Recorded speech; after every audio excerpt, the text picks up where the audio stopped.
Hello दोस्तों, welcome to main point study. I hope आप सारे के सारे ठीक हो। तो आज हम करने वाले हैं क्लास 12 की पोल साइंस का, या मैं बोलूँ राजनीति विज्ञान का, क्योंकि ये वाली जो वीडियो है वो हिंदी मीडियम वाले बच्चों के लिए है। लास्ट ईयर का क्वेश्चन पेपर, और मेरे को लगता नहीं है कि आपको बताने की जरूरत है कि लास्ट ईयर के क्वेश्चन करना कितने ज़्यादा इंपॉर्टेंट है। मैंने 2024 में भी, पिछले साल भी, पिछले से पिछले साल भी, 2023 में भी आपका पूरा का पूरा क्वेश्चन पेपर मैच करवा दिया था मोस्ट इंपॉर्टेंट क्वेश्चन में से। और मोस्ट इंपॉर्टेंट क्वेश्चन में आपको पता है कि मैं सारे के सारे PYQs ही देता हूँ। ठीक है। इक्का दुक्का क्वेश्चन, जैसे मैं हर चैप्टर से 6-6 7-7 क्वेश्चन देता हूँ, और अगर मेरे को लगता है कि हाँ ये वाला क्वेश्चन जो है वो PYQs में नहीं है बट इंपॉर्टेंट है, तो वो भी डालता हूँ। और 2024 के अंदर भी, लास्ट ईयर भी, पूरा का पूरा पेपर आपका मैच करवाया था, एक भी क्वेश्चन बाहर से नहीं था। आपका 2023 में भी मैच करवाया था हर एक पेपर। ये देखो, ये वाली वीडियो है, सारे के सारे क्वेश्चन सेम है, उठाकर देख लेना। एक तरफ आपके क्वेश्चन होते हैं और एक तरफ मैं अपने मोस्ट इंपॉर्टेंट क्वेश्चन रखता हूँ। मतलब एक तरफ क्वेश्चन पेपर होता है, एक तरफ मोस्ट इंपॉर्टेंट क्वेश्चन रखता हूँ। ओके, ये बात आपको पता चल गई। अब बहुत सारे बच्चे बोल रहे हैं कि सर आप कब बताओगे फिर मोस्ट इंपॉर्टेंट क्वेश्चन की वीडियो। अरे मैं बना तो चुका हूँ, फर्स्ट टर्म में अपलोड तो करी थी, है ना। बच्चे बोल रहे हैं कि सर वो तो पुरानी वीडियो है। अरे पुरानी वीडियो, अब देखो, जब पिछले साल कोई क्वेश्चन अलग आया ही नहीं, सारे के सारे मोस्ट इंपॉर्टेंट क्वेश्चन में से ही आए हैं, तो मैं क्यों आपके लिए बर्डन इंक्रीज करूँ। मैं क्यों बोलूँ कि फालतू क्वेश्चन और कर लो, है ना। मैं चाहता हूँ जो 7 क्वेश्चन दिया उसको मैं 12 कर दूंगा। मेरे को दिक्कत नहीं होगी, दिक्कत बच्चे आपको होगी लर्न करने में। तो आपको रेलेवेंट चीज़ें याद करनी है। ठीक है। अगर आपको बिल्कुल ही सब याद करना है तो बुक उठा के रीड करना शुरू कर दो, उसको लर्न करना शुरू कर दो। बट अगर आपको मार्क्स चाहिए, देखो ये तरीका 2 महीने पहले आप यूज करते ना तो बढ़िया रहता। बट अभी के लिए सारी इंपॉर्टेंट चीजें करो, मोस्ट इंपॉर्टेंट क्वेश्चन करो, बिना टेंशन के जाओ, कोई दिक्कत नहीं है। और मैं हर दिन आपका ये पेपर जो है वो अपलोड करूंगा, हिंदी वाले मीडियम वाले बच्चों के लिए भी और इंग्लिश मीडियम वाले बच्चों के लिए भी। और ये वाला जो पेपर है वो हिंदी में है, जो मैं, क्योंकि इसमें सारे क्वेश्चन मैं आपको और आंसर हिंदी में बताऊंगा। और इंग्लिश मीडियम वाले बच्चों के लिए पहले ही मैं पेपर अपलोड कर चुका हूँ, उसका लिंक आपको नीचे डिस्क्रिप्शन में मिल जाएगा। और डेली मैं पेपर डालूंगा। और शाम को आ जाना, 10 बजे आ जाना, मैं लाइव लूंगा। वहाँ पर चैप्टर नंबर 1 के MCQ वगैरह करेंगे हम। क्लियर है, कोई दिक्कत नहीं है ना। चलो जी, बिना टाइम वेस्ट करे अब शुरू कर देते हैं। बातें बहुत हो गई। अच्छा, ये वाला चैनल जो है ना, इसी पे आऊँगा मैं लाइव, भरत कोरवाल वाले पे। इसका डिस्क्रिप्शन में आपको लिंक मिल जाएगा, तो उस पे देख लेना आप। ओके, अब आ जाते हैं जी क्वेश्चन पे। और जो मोस्ट इंपॉर्टेंट क्वेश्चन की PDF है ये भी मैं बता देता हूँ, बच्चे सारे क्वेश्चन पूछते रहते हैं। उनकी PDF का लिंक भी नीचे डिस्क्रिप्शन में आपको मिल जाएगा, जो जो चैप्टर अपलोड करें।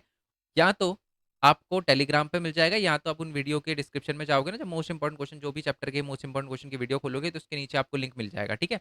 चलो जी, क्वेश्चन की शुरुआत करते हैं। तो पहला क्वेश्चन है कि आसियान शैली मेल मिलाप का कौन सा तरीका जो है वो यूज करती है, ये बताना आपको। क्या आसियान शैली मेल मिलाप का ऐसा तरीका है जो औपचारिक है, टकरावपूर्ण है, भड़काऊ है, या सहयोगात्मक है। ठीक है। तो इसको जानने से पहले देखो, मैं थोड़ी सी एक्स्ट्रा इन्फॉर्मेशन भी दूंगा आपको। याद रखना, आसियान जो है वो 1967 में बना है। कब बना है? 1967 में। इस टाइम इसके अंदर 10 कंट्री है, बट स्टार्टिंग में 5 थी, और वही जो थी हमारे संस्थापक देश थे 5। कौन कौन से थे? इंडोनेशिया, मलेशिया, हमारा थाईलैंड, हमारा फिलीपींस, और हमारा कौन सा था? थाईलैंड, फिलीपींस, और एक और था। इंडोनेशिया हो गया, मलेशिया हो गया, थाईलैंड हो गया, फिलीपींस हो गया, एक छोड़ दिया मैंने, कौन सा छोड़ दिया? अ, देख लेते हैं यार, कौन सा छोड़ दिया मैंने। इंडोनेशिया बोल दिया ना मैंने, हाँ, थाईलैंड बोल दिया, फिलीपींस, सिंगापुर। सिंगापुर। ये 5 कंट्री है। जो ये कौन थी? हमारी फाउंडर कंट्री थी। और उसके बाद है ना 5 कंट्री और ज्वाइन हो गई, ये नीचे वाली 5। ऊपर वाली 5 जो है वो फाउंडिंग कंट्री है, जो 1967 में जिन्होंने बनाया था। और उसके बाद ये बाकी 5 कंट्री जो है वो अलग से ऐड हुई है, बाद में ऐड हुई है। तो टोटल मिला के आसियान में 10 कंट्री है। और इनका है ना, चीज़ों को, प्रॉब्लम को सॉल्व करने का बढ़िया तरीका होता है। क्या वो टकरावपूर्ण होता? नहीं। देखो, ये तो नेगेटिव टर्म है, तो इसे तो हटा दो, भड़काऊ भी नहीं होता। इनका जो है ना, चीज़ों को सॉल्व करने का तरीका, क्योंकि आसियान में बहुत सारे देश हैं, तो आपस में ये जो है वो चीज़ों को सॉल्व करते हैं सहयोगात्मक तरीके से, औपचारिक नहीं, अनौपचारिक तरीके से करते हैं सॉल्व। ठीक है। तो ये औपचारिक लिखा हुआ है, तो यानी ये भी गलत है। इसका आंसर है सी। आई होप आपको बात पता चल गई हो। तो आपको 3-4 क्वेश्चन जो है वो MCQ के यहीं पर मैंने क्लियर करवा दिया कि आसियान में कितने देश है, कब बना था, है ना। और एक और याद रखना कि बैंकॉक बैंकॉक डिक्लेरेशन के तहत बना था ये। ठीक है। नेक्स्ट क्वेश्चन है आपका कि निम्नलिखित में से कौन सा देश आसियान का संस्थापक देश नहीं है।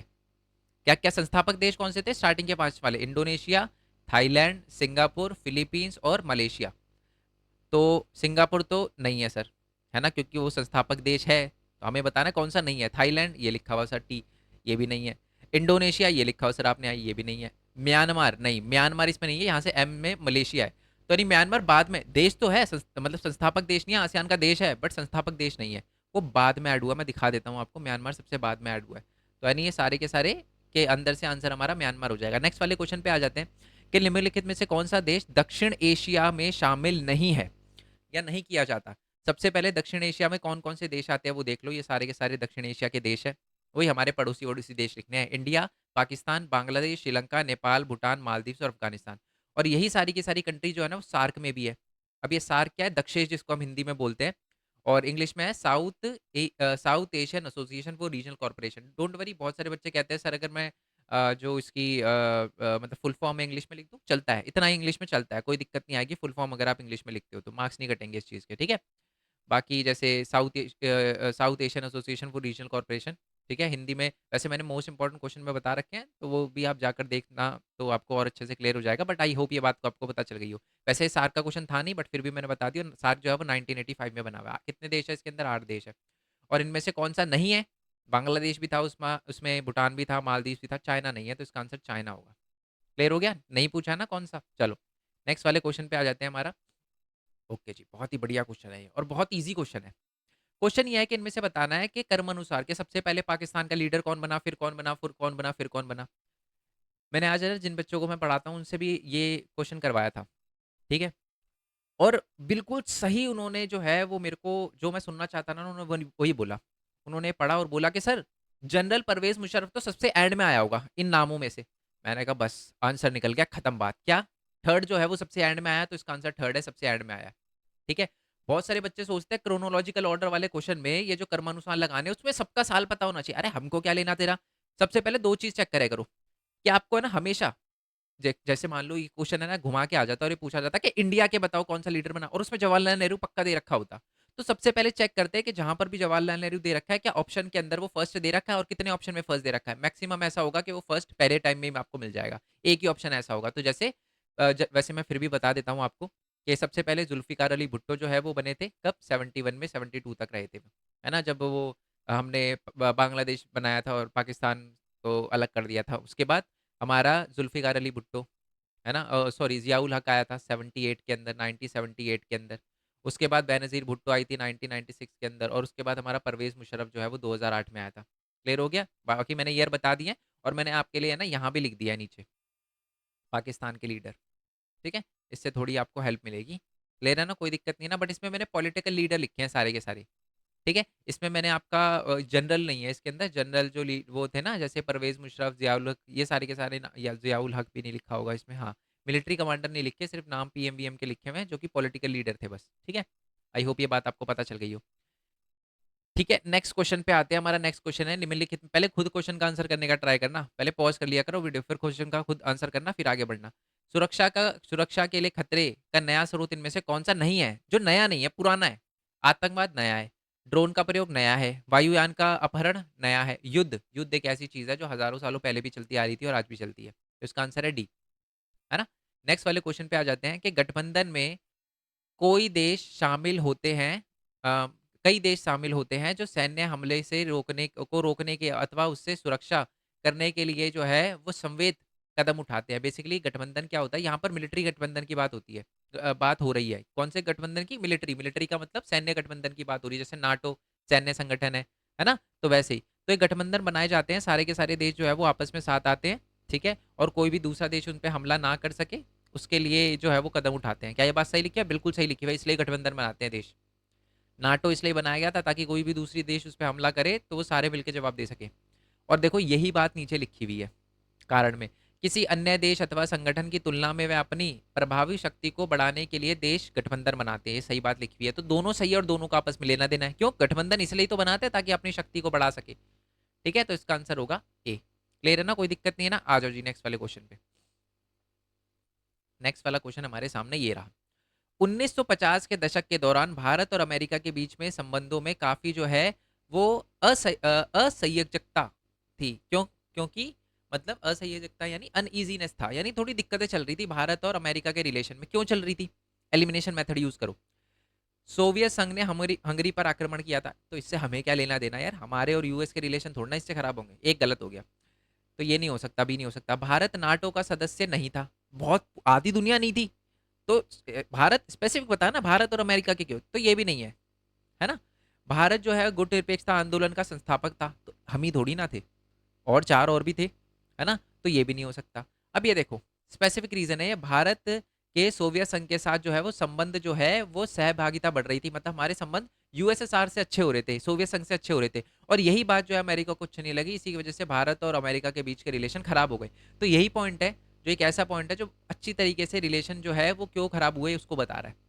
नेक्स्ट वाले क्वेश्चन पे आ जाते हैं कि इनमें से कौन सा जवाहरलाल नेहरू का जो विदेश नीति का प्रमुख लक्ष्य नहीं था। अब मैं आपको एक मजे की बात बताता हूँ, ध्यान से सुनना। क्वेश्चन नंबर 8 ये दे रखा है ना, क्या क्वेश्चन लिखा हुआ है कि विदेश नीति का प्रमुख लक्ष्य कौन सा नहीं था।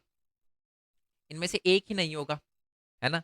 अब ये मैं क्यों बोल रहा हूँ एक ही नहीं होगा, क्योंकि बाकी तो होंगे। फिर अगर एक नहीं है तो बाकी तो होंगे। चलो पहले मैं समझा, पहले इसका आंसर बताता हूँ, फिर आपको एक चीज दिखाऊंगा। कठिन संघर्ष से प्राप्त भारत की संप्रभुता को बचाए रखना, बिल्कुल। देश की अखंडता और क्षेत्रीय अखंडता की रक्षा करना, बिल्कुल। तीव्र गति से आर्थिक विकास करना, बिल्कुल। परमाणु शक्ति बनाना, नहीं, ये हमारा मेन मोटिव नहीं था। मैं आपको बता दूं, स्टार्टिंग में तो अपोज ही किया गया था कि हमको परमाणु शक्ति बनने की क्या ही जरूरत है। तो यानी ये एक ऐसी चीज है जो हम जवाहरलाल नेहरू की जो नीति थी, विदेश नीति थी, उसका लक्ष्य नहीं था। तो यानी बाकी तीनों होंगे कि समृद्धता बनाए रखना, अखंडता बनाए रखना और तीव्र गति से विकास करना। अब एक चीज दिखाता हूं मैं आपको, बड़े क्वेश्चन के अंदर 4 नंबर वाले क्वेश्चन में क्या क्वेश्चन पूछा गया है वो देखो, मतलब देख के आपको लगेगा सर ये क्या है। ठीक है, 4 नंबर वाला क्वेश्चन था। आ जाओ जी। भारत की विदेश नीति में जवाहरलाल नेहरू की भूमिका उजागर कीजिए। तो जवाहरलाल नेहरू का हमारी भारत की विदेश नीति तय करने में बहुत अहम भूमिका थी। और वो क्या भूमिका थी, उन्होंने क्या क्या, उनका मेन लक्ष्य क्या क्या था, ये तीनों लिख देना।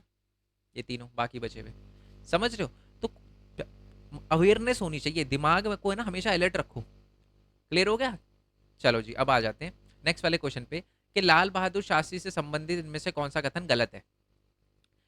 चलो मैं पढ़ता हूँ पहले। पहली बात तो उनके बारे में 2-3 चीज़ें बता देता हूँ आपको। बेसिकली लाल बहादुर शास्त्री ना जवाहरलाल नेहरू के टाइम में मंत्रिमंडल के वो थे, कैबिनेट मिनिस्टर थे, मंत्रिमंडल में थे वो। और वो रेलवे मिनिस्टर थे, बहुत ही कम टाइम तक रेलवे मिनिस्टर रहे थे, 3 सालों के लिए रहे थे वो। और पता हुआ क्या था, हट क्यों गए थे वो, खुद ही उन्होंने रिजाइन डाल दिया। क्यों? क्योंकि रेलवे में ना हुआ क्या था कि जब वो रेलवे मिनिस्टर थे तो एक्सीडेंट हो गया था। उन्होंने बोला कि मैं इसकी रिस्पॉन्सिबिलिटी लेता हूँ और मैं अपनी पोस्ट छोड़ता हूँ।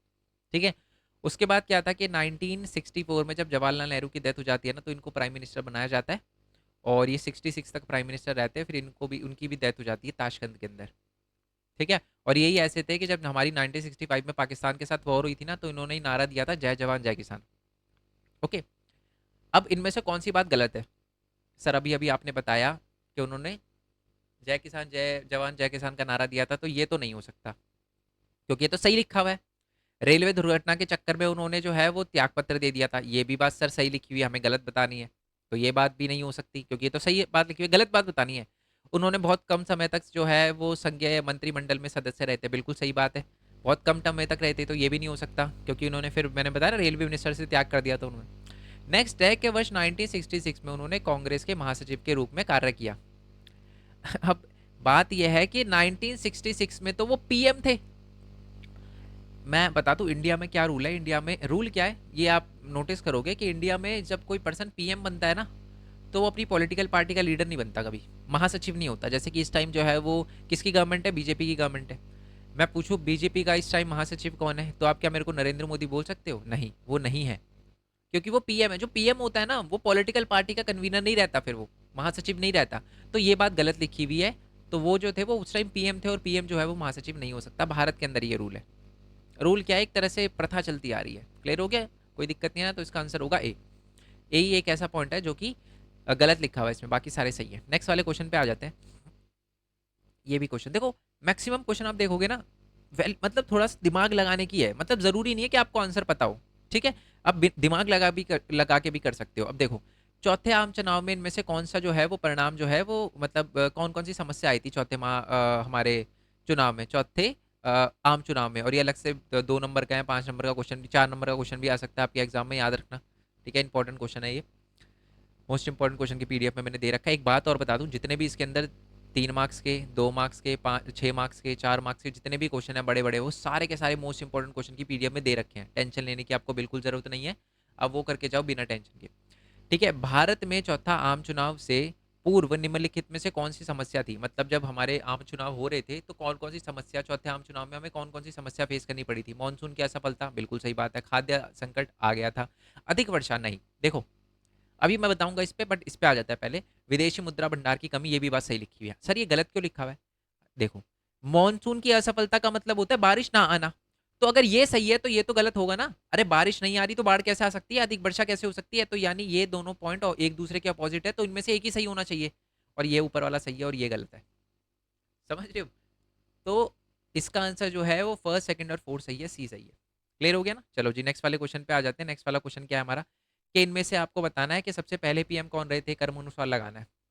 अब जो मैं बोल रहा हूँ बहुत ध्यान से सुनना, ये है ना, आपको इंडिया के पीएम की लिस्ट दे रखी है फ्रॉम 1947 से लेकर, ठीक है, अभी तक।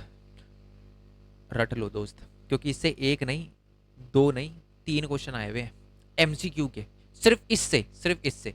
ठीक है, तो क्या क्या कैसे लर्न करना है कि पहली बात तो जहां जहां पर एक्टिंग लिखा है ना उसको छोड़ दो। इसका मतलब क्या है, देखो जब किसी की अचानक डेथ हो जाती है ना, तो उस टाइम समझ नहीं आता किसको पीएम बनाए। जैसे ऑब्वियस सी बात है, गवर्नमेंट मतलब उस टाइम जो है ना, जब जवाहरलाल नेहरू की डेथ हुई थी, तो पार्टी तो कांग्रेस, ये तो कंफर्म था कि कांग्रेस के अंदर से ही कोई नेक्स्ट पीएम बनेगा, बट तय करने में टाइम लग रहा था, तो इसलिए जो है ना एक दूसरे पर्सन को जो है, जो हमारे राष्ट्रपति थे उन्हीं को जो है वो प्रधानमंत्री बना दिया गया, जैसे गुलजारी लाल नंदा। आप ध्यान से देखोगे तो ये बहुत 9 जून से लेकर 11 जनवरी तक, क्योंकि बहुत बड़ा डिसीजन था, जवाहरलाल नेहरू बहुत बड़े लीडर थे, तो इस वजह से ये कुछ टाइम तक जो है वो पीएम रहे थे, ऑलमोस्ट 6 महीने तक रहे थे। और जैसे और किसी के आगे एक्टिंग लिखा हुआ है, और हमारे और कौन थे, इंदिरा, ओके, और कोई जो है यहाँ पर एक्टिंग वगैरह नहीं लिखे हुए, तो जिसके आगे एक्टिंग लिखा हो समझ, अच्छा लाल बहादुर शास्त्री के बाद भी जो है वो यहाँ पर एक्टिंग, तो समझ गए ना, जिसमें एक्टिंग लिखा हुआ है एक्टिंग वाला तो आप हटा ही दो। ठीक है, और दूसरी बात, जैसे कि लाल बहादुर शास्त्री थे, इंडियन नेशनल कांग्रेस के थे, इतने से इतना टाइम पीरियड था, सिर्फ साल याद कर लो वही ज़्यादा इंपॉर्टेंट है। इंदिरा गांधी इतने से इतने और इंडियन नेशनल कांग्रेस की थी, और ऐसे ऐसे पीएम इस टाइम में पीएम रही थी। मोरारजी सही है। अब ये देखो, चौधरी चरण सिंह, ये जो सिक्स पे लिखा ना चौधरी चरण सिंह, ये जो है वो इनकी पॉलिटिकल पार्टी थी जनता पार्टी सेकुलर, ठीक है, और ये इतने से इतने टाइम तक पीएम रहे थे। अब मैं आपको मेन चीज़ दिखाता हूँ, जैसे वीपी सिंह हो गए, वीपी सिंह की पॉलिटिकल पार्टी थी जनता दल, बट इन्होंने एक अलायंस बनाया था, गठबंधन बनाया था, मैं इनके नाम सब हिंदी में डाल दूंगा, टेंशन लेने की आपको ज़रूरत नहीं है। ठीक है, अभी आप देख लो, मैं अभी टेलीग्राम पर डाल दूंगा, हिंदी में डाल दूंगा इनके नाम। ठीक है, तो ये 2 दिसंबर से हमारे कब तक रहे थे, 10 नवंबर तक रहे थे, 1990 तक। ठीक है, तो इनके गठबंधन का नाम आपको याद रखना है। अब आ जाते हैं, ऐसे ही आपको बाकी सारे के सारे लर्न करने हैं। ठीक है, टाइम वेस्ट होगा अगर मैं आपको बताऊंगा तो, क्योंकि लर्न तो करना ही है आपको। अब इसमें से बताना सबसे पहले पीएम कौन सा, सबसे एंड पे कौन सा, सबसे एंड पे कौन था। सबसे पहले तो हम चेक कर लेते हैं, नीचे से शुरू करते हैं। नरेंद्र मोदी ऑप्शन में नहीं था, मनमोहन सिंह नहीं था, AK गुजराल नहीं था, HG देवगौड़ा ये तो था सर। तो अब देख लो जी, देवगौड़ा जो है वो हमारा फर्स्ट पे दे रखा है, तो लास्ट में फर्स्ट वो लास्ट में वन होना चाहिए। इन दोनों में लास्ट पे वन है, तो इन दोनों में से एक होगा। अच्छा, देवगौड़ा के ऊपर कौन सा दे रखा है हमारा, देवगौड़ा के ऊपर दे रखा है अटल बिहारी वाजपेयी, नहीं थे, पीवी नरसिम्हा राव दे रखा है, इसमें पीवी नरसिम्हा राव दे रखा है थर्ड। तो यानी सबसे लास्ट में जो होगा फर्स्ट होगा, और उससे पहले थर्ड होगा, ये आंसर है इसका। क्लियर हो गया ना, कोई दिक्कत नहीं ना। अब आ जाओ जी नीचे, अब आ जाओ नीचे। वही वही वाली बात हो जाएगी, वही वाला जैसे मैंने बताया एमसीक्यू में, प्रधानमंत्री मनमोहन सिंह और इनका गठबंधन का नाम क्या था। ठीक है, यूनाइटेड प्रोग्रेसिव अलायंस, ठीक है, बट मैं फिर भी ये है इसका आंसर, संयुक्त प्रगतिशील गठबंधन, बट मैं इसमें से मैच करवाता हूँ आपको। क्या लिखा है हमारे, मनमोहन सिंह, इंडियन नेशनल कांग्रेस के, और अलायंस का नाम क्या था, गठबंधन का नाम था यूनाइटेड प्रोग्रेसिव अलायंस, जिसका हिंदी में यही होते हैं, संयुक्त प्रगतिशील गठबंधन। तो यानी फोर्थ का जो होगा थर्ड होगा, फोर्थ का थर्ड, फोर्थ का थर्ड, फोर्थ का थर्ड, सर दो जगह है, इन दोनों में से एक होगा आंसर। मैंने कहा ठीक है जी। HG देवगौड़ा, HG देवगौड़ा का गठबंधन का नाम क्या था, HG देवगौड़ा के गठबंधन का नाम था यूनाइटेड फ्रंट अलायंस। तो थर्ड का जो हो जाएगा यूनाइटेड फ्रंट अलायंस, संयुक्त मोर्चे की सरकार। ठीक है, यूनाइटेड का मतलब संयुक्त होता है, तो हमारा जी थर्ड का जो हो जाएगा वो सेकंड हो जाएगा। थर्ड सर दोनों में दे रखा है थर्ड का सेकंड, चलो जी ये बढ़िया क्वेश्चन। ठीक है, अब आ जाते हैं जी मंडल कमीशन पे। मंडल कमीशन का मैंने बड़ा क्वेश्चन भी करवा रखा है, लास्ट चैप्टर है, बिल्कुल बहुत इंपॉर्टेंट है। मंडल कमीशन आपको पता होना चाहिए कि 1979 में आई थी मंडल कमीशन, बनाई गई थी। अब मेरी बात ध्यान से सुनना, बीजेपी कब बनाई गई थी, इसमें देखो, इसमें ये लिखा है राष्ट्रीय जनतांत्रिक गठबंधन, ये है ना अलायंस है बीजेपी का, तो बीजेपी तो बनी ही 1980s में है, तो उससे पहले कैसे हो सकती है ये। तो यानी सेकंड का फोर्थ नहीं हो सकता, तो सेकंड का जो होगा वो फर्स्ट होगा। ठीक है, तो मंडल का जो आयोग है, मैं आपको बता भी देता हूँ कि ये जो है वो वीपी सिंह की सरकार के अंदर आया था। ठीक है, लास्ट चैप्टर के अंदर मैंने बता रखा है, मोस्ट इंपॉर्टेंट क्वेश्चन में करवा रखा है, मंडल कमीशन का तो एक बड़ा क्वेश्चन भी करवा रखा है, तो इसलिए इसका आंसर जो होगा वो ये होगा, ए। अब आ जाते हैं जी नेक्स्ट वाले क्वेश्चन पे, अब दो दो नंबर वाले क्वेश्चन, अच्छा दो दो नंबर वाले नहीं, एमसीक्यू ही हैं अभी तो। नहीं नहीं, दो दो नंबर वाले हमारे क्वेश्चन आ गए, इसके अंदर हमारे एमसीक्यू टोटल मिला के 12 हैं। चलो जी, पहले हम एक बार मैप कर लें, उसके बाद बड़े वाले क्वेश्चन पे आएंगे। ठीक है, मैप देख लेते हैं पहले तो। मैप का क्वेश्चन क्या है हमारा? चलो जी, सबसे पहले तो अ, ओके, इजी कर, ओके, चौधरी चरण सिंह जो थे वो हमारे कौन से राज्य से संबंधित है? मैं आपको बता देता हूँ, वो यूपी से है, वेस्टर्न यूपी के हैं वो। जो जगजीवन राम है वो कौन से है? बिहार से है। ठीक है, बिहार से संबंधित है। नक्सलवादी, अब नक्सलवादी बहुत सारे राज्यों में है, तो हम चेक करेंगे कि मैप में कहाँ दे रखा है। सबसे पहले तो फर्स्ट का आंसर मैं लिख देता हूँ यूपी, सेकंड का लिख देता हूँ बिहार। ठीक है, और नक्सलवादी आंदोलन हम देखते हैं कि कौन कौन से बचे हैं। ठीक है, यूपी ये रहा, बिहार ये रहा, ये दोनों नहीं हो सकते, इसकी जगह वेस्ट बंगाल और हरियाणा है। हरियाणा के अंदर कोई नक्सलवादी आंदोलन नहीं चलता। इसका आंसर सी हो सकता है, जो नक्सलवादी वाला सी होगा। नक्सलवादी वाला कहाँ गया? नक्सलवादी नक्सलवादी ये रहा। तो थर्ड का जो होगा वो सी होगा और वेस्ट बंगाल होगा। जो बचा, कौन सा बचा हमारा? बचा जो है वो यूपी कौन से किस नंबर पे दे रखा था? डी दे रखा था और बी दे रखा, तो ये डी होगा, बी होगा। सोचने की जरूरत ही नहीं है। लास्ट का आंसर क्या बचा? ए। और उसमें ऑप्शन में क्या बचा? हरियाणा। पता है, इस ऐसे वाले मैप की सबसे बढ़िया खासियत क्या होती है कि अगर आपको तीन पता है ना, अगर आपको पता है तो आपको 4 मार्क्स ही मिलेंगे। जो बचा हुआ होगा वो सीधा लिख देना, है ना। बट फिर भी मैं आपको बता देता हूँ, क्वेश्चन ये पूछा गया है कि जब 1977 में जब इलेक्शन हुए थे, ओके, तो उस टाइम जो हमारी कांग्रेस पार्टी थी उसको कहाँ पर एक भी सीट नहीं मिली थी, हरियाणा के अंदर एक भी सीट नहीं मिली थी। और अगर राजस्थान और मध्य प्रदेश की बात करूँ तो वहाँ पर एक एक सीटें मिली थी, है ना। विजुअली इम्पेयर्ड जो बच्चे हैं उनके लिए देखो यही दे रखा है कि 1977 में लोकसभा में केवल एक सीट कहाँ कहाँ मिली थी? राजस्थान में और हमारा एमपी में। ठीक है, और ये वाला क्वेश्चन भी देख लो कि मुरारजी देसाई जो है, पहली बात तो मुरारजी देसाई जो थे वो गुजरात से थे, और इन्होंने जो है वो 1974-75 में छात्र आंदोलन का नेतृत्व किया था, तो इसका आंसर गुजरात ही है। ठीक है, और बाकी तो ये नक्सलवादी और ये दोनों सेम ही है। आ जाओ जी, नेक्स्ट वाले क्वेश्चन पे आ जाते हैं। मैप हो गया ये वाला। अब आ जाते हैं हम छः छः वाले क्वेश्चन पे, बड़े बड़े क्वेश्चन वाले से शुरू करेंगे। ओके, आ जाते हैं। पहला क्वेश्चन देखो, क्वेश्चन नंबर ये, हिंदी में आते हैं यार, भूल गया, सॉरी। अच्छा एक बात और है यार, ये जो बड़े क्वेश्चन है ना, मैं वैसे तो आपको समझाऊंगा, ये इस वाले पेपर के अंदर मैं आपको समझाऊंगा, और अगर आपको, क्योंकि मैंने मोस्ट इंपॉर्टेंट क्वेश्चन की पीडीएफ में सारे के सारे क्वेश्चन जो है वो बता रखे हैं, तो मैं वहीं से रीड करके बताऊंगा तो टाइम वेस्ट होगा, तो मैं यहाँ पर समझाऊंगा। बट अगर आप किसी बच्चे को लगता है नहीं सर एक बार आप मेरे को रीड भी करके बताना सारी की सारी चीज़ें, ताकि हमें अच्छे से लर्न हो जाए, वैसे मोस्ट इंपॉर्टेंट क्वेश्चन करोगे तो उसमें दे ही रखे हैं जैसे मैंने बोल दिया। बट अगर आपको लगता है कि मैं तो आपको आंसर शो भी करूँ जिससे आपके दिमाग में क्लियरिटी रहे, तो मेरे को बता देना। नेक्स्ट वाला जो सैम्पल पेपर अपलोड करूंगा, क्वेश्चन पेपर जो लास्ट ईयर का अपलोड करूंगा, क्योंकि 5 सेट है आपको पता है, 2024 के 23 के दोनों के अपलोड करूंगा 5 5 सेट में। तो बता देना मेरे को, मैं आंसर दिखाकर रीड कर दूंगा। ठीक है, बट अभी के लिए मैं ऐसे ही बता रहा हूँ। ठीक है, चीज़ें सारी बताऊंगा, टेंशन लेने की जरूरत नहीं है। चलो आ जाते हैं।